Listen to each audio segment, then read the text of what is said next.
Hello and welcome back to the House of Trade. My name is Justin Banton.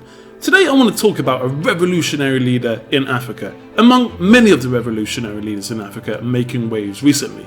As I reflect on the leadership of President Nana Akufo-Addo, I'm reminded of the immense power that lies within the beliefs of a visionary leader.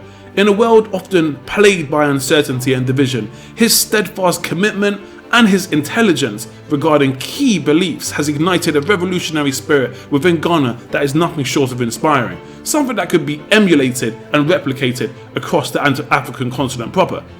Equally revolutionary is President Akufo-Addo's vision for economic self-sufficiency, which is lacking in Africa and the African continent. This belief is a battle cry for economic independence, a rallying call for Ghanaians and other Africans to harness their own resources and talents to build a prosperous nation and continent. No longer shall Africa rely solely on foreign aid or on imports. They are crafting their own destiny, one factory at a time. It is a belief that has awakened the entrepreneurial spirit of Africa and ignited a fire of self-reliance. The president understands that only through coming together as one nation, as one continent, regardless of the differences, that we can truly unleash the collective potential. So this revolutionary leader, although he's not the only one, has also had an unwavering commitment to transparency and accountability, boldly declaring war on corruption and other things that are plaguing the nation and the continent. His belief that every citizen deserves a fair shot at prosperity and that the nation's resources should benefit all Ghanaians, not just a privileged few, is a beacon of hope in a world often clouded by graft and inequality. In this president's actions, I see the seeds of Ghana that is unshackled from the chains of the past. A Ghana that rises as a symbol of progress and unity in a world desperately in need of such beacons. His revolutionary tone is not just in words, but in tangible changes.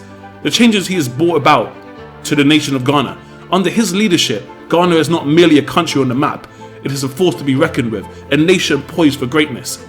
And I just want to show you what true leaders look like, what true black intellect look like, what true power on the African continent can look like. I hope you enjoyed this video and spread the word, spread this visual, spread this visualization so we can become stronger thinkers, better traders, and a stronger nation and a continent as a whole. The peoples and governments of Morocco and Libya over the recent tragic events that have engulfed their countries.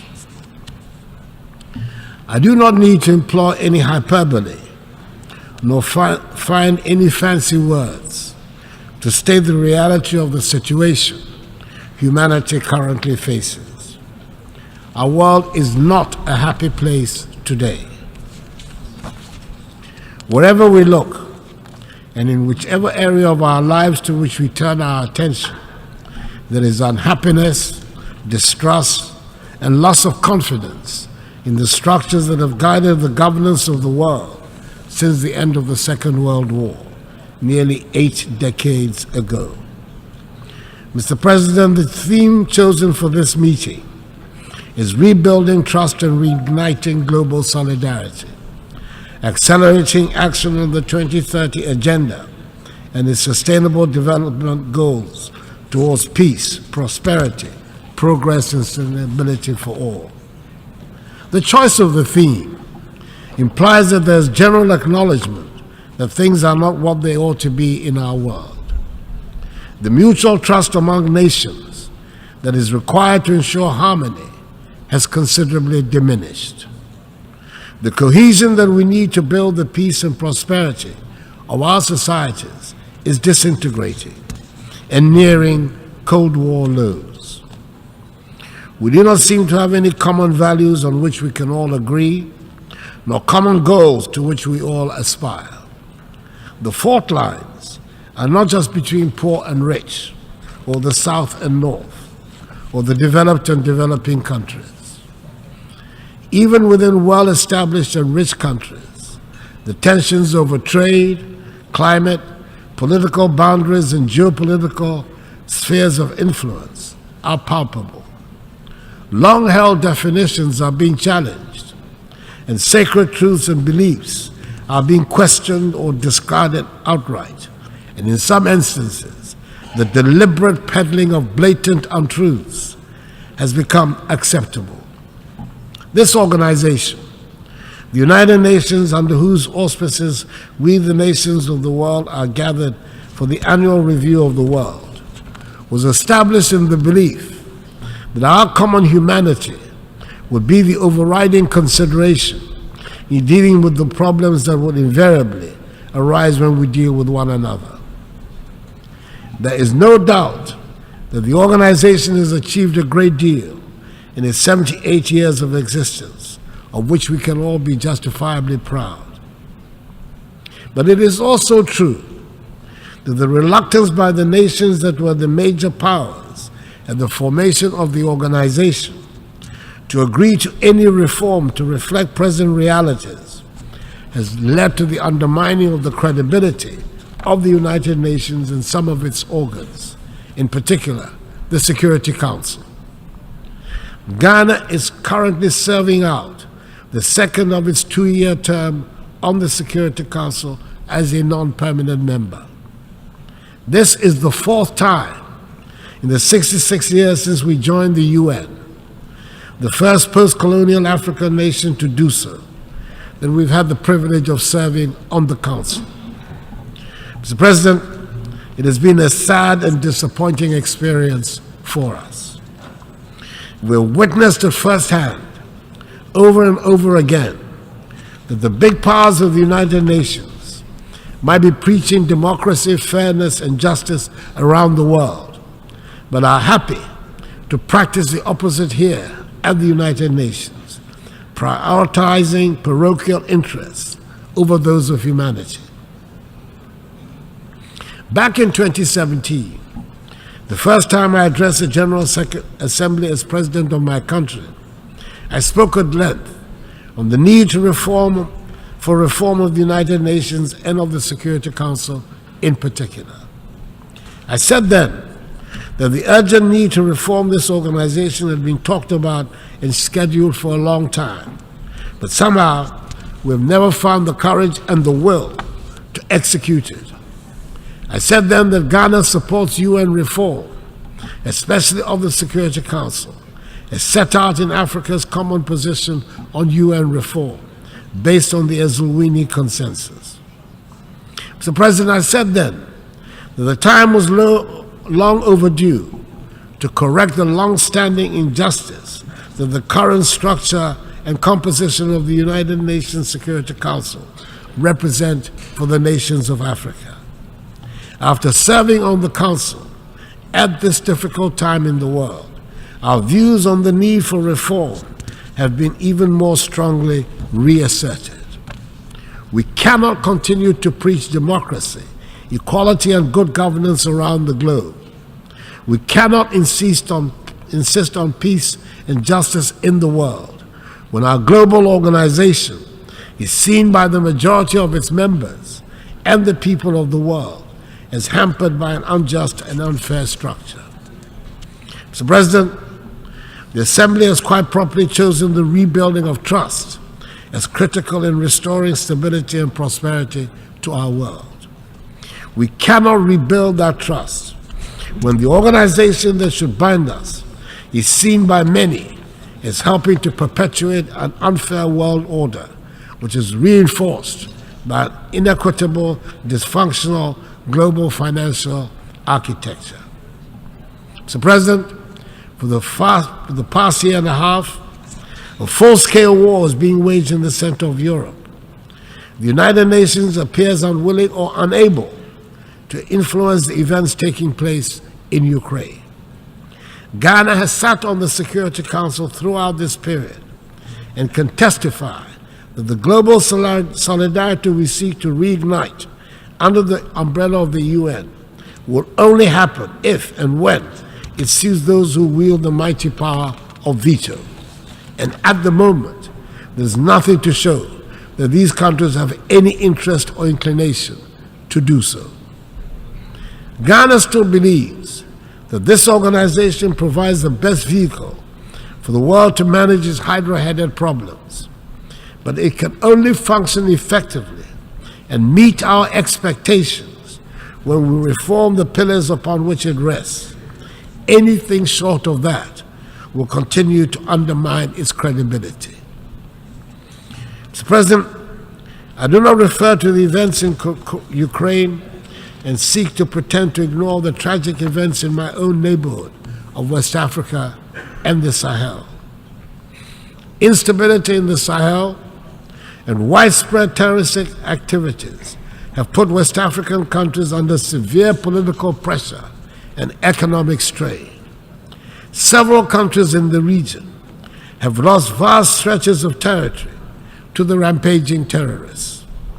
Coup d'etats have re-emerged as what some mistakenly hope would be the solution to the threats that confront their nations.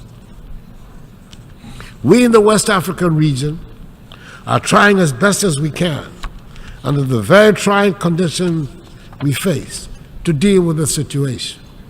We are convinced that the conflicts that continue to plague our continent and our region, in particular, would be more satisfactorily resolved if the international community was to support, not undermine, the efforts of our regional and continental organizations to deal with them.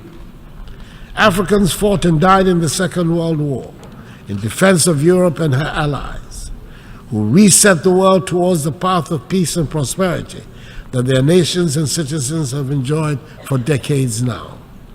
It is surely time for the world to reciprocate in our time of need.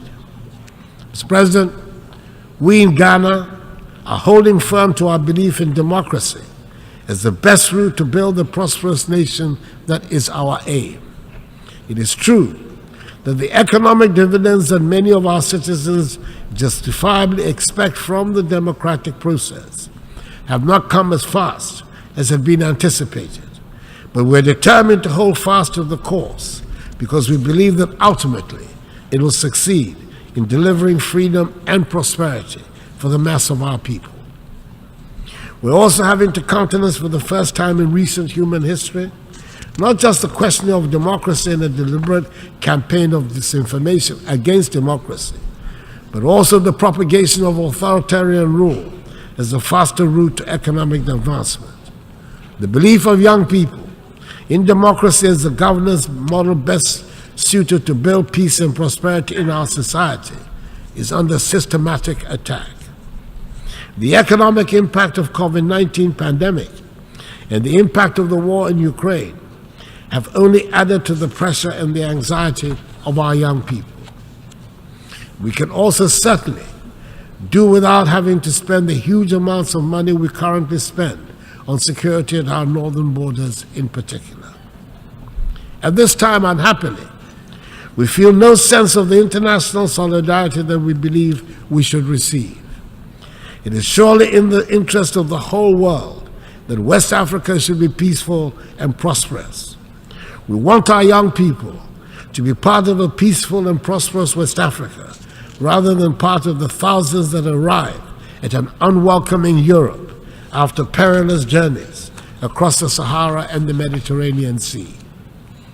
Mr. President, we do not seek to shirk any responsibility for the problems we face that are of our own making, and it bears repeating that we are not craving for sympathy, and we do not want to be a scar on anybody's conscience. But we cannot, and the world should not pretend that the present-day economic and social conditions of Africa have nothing to do with the historical injustices that have fashioned the structures of the world. It is time to acknowledge openly that much of Europe and the United States have been built from the vast wealth harvested from the sweat, tears, blood, and horrors of the transatlantic slave trade and the centuries of colonial exploitation. Maybe we should also admit that it cannot be easy to build confident and prosperous societies from nations that for centuries have their natural resources looted and their peoples traded as commodities. For centuries, the world has been unwilling and unable to confront the realities of the consequences of the slave trade. But gradually, this is changing, and it is time to bring the subject of reparations firmly to the fore.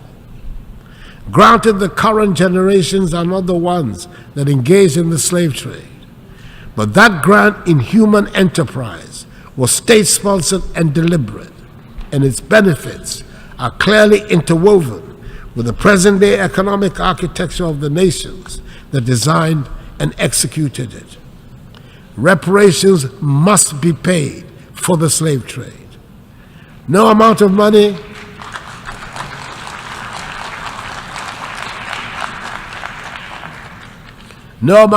will ever make up for the horrors, but it would make the point that evil was perpetrated, that millions of productive Africans were snatched from the embrace of our continent and put to work in the Americas and the Caribbean without compensation for their labor.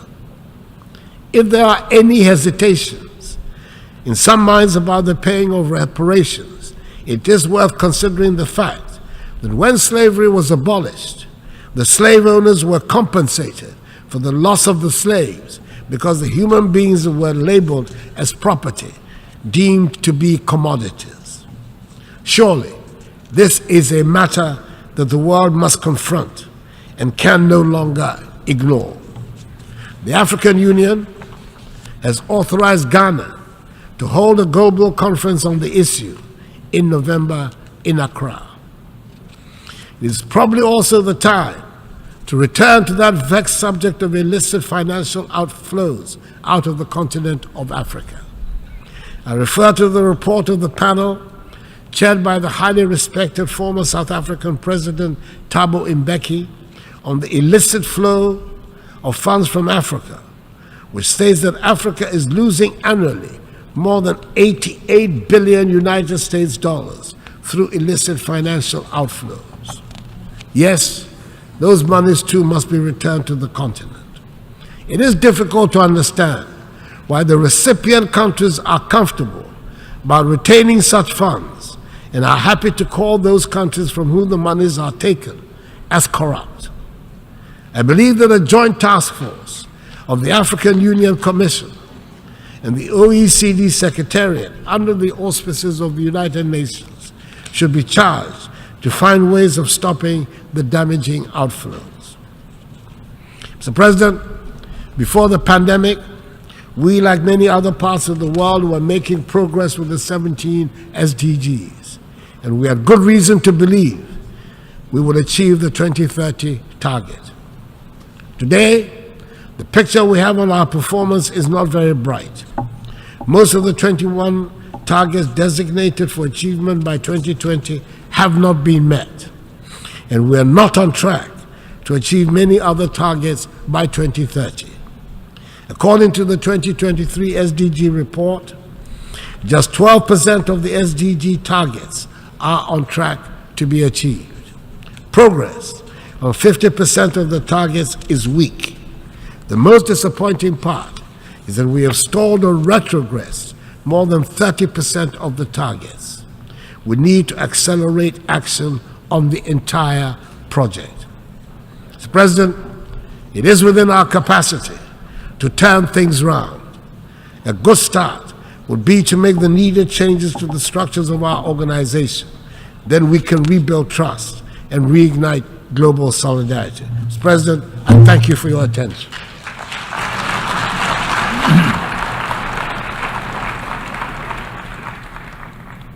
On behalf of this Assembly, I wish to thank the President of the Republic of Ghana for the statement just made, and I request protocol to escort His Excellency. The Assembly will hear